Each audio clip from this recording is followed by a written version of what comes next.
Sa Indonesia, malawakan yung protesta doon sa mga kurakot ng mga government officials.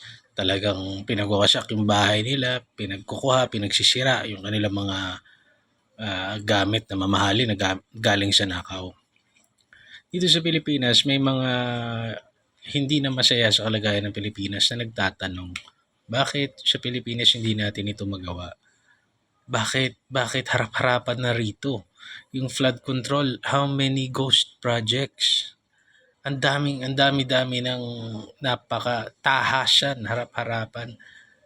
Pang-aabuso ng mga komite na lang ng Kongreso, pang-aabuso ng mga ahensya. Utang ina, walang sagot. Walang ginagawa yung taong bayan.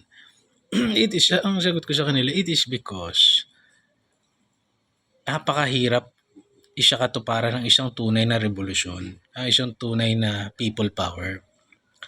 Lahat ng people power sa kasaysayan natin ay pinamunuan ng mga NPA funded by the America maybe, na gusto ng patalsikin kung sino man nakaupo na. Napakahirap ng ganapin ng people power dito. Maraming minsan imbes na pure yung hangarin mo, minsan utang ina, pagkakaperahan pa yung mobilization ng mga tao. Shame dun sa ginagawa ng mga so it just goes to show the power of the liberals, the NPAs and the oligarchs, na pag sila ang kumilos, okay.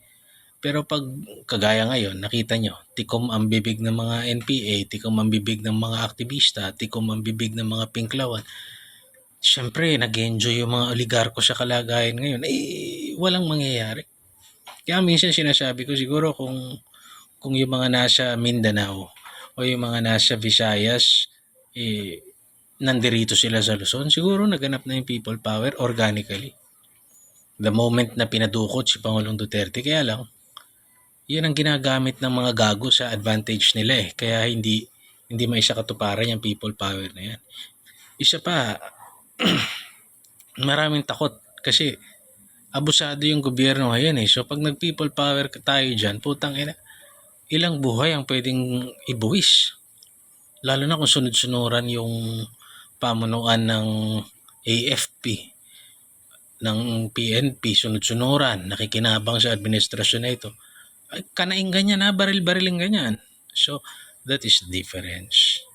God bless.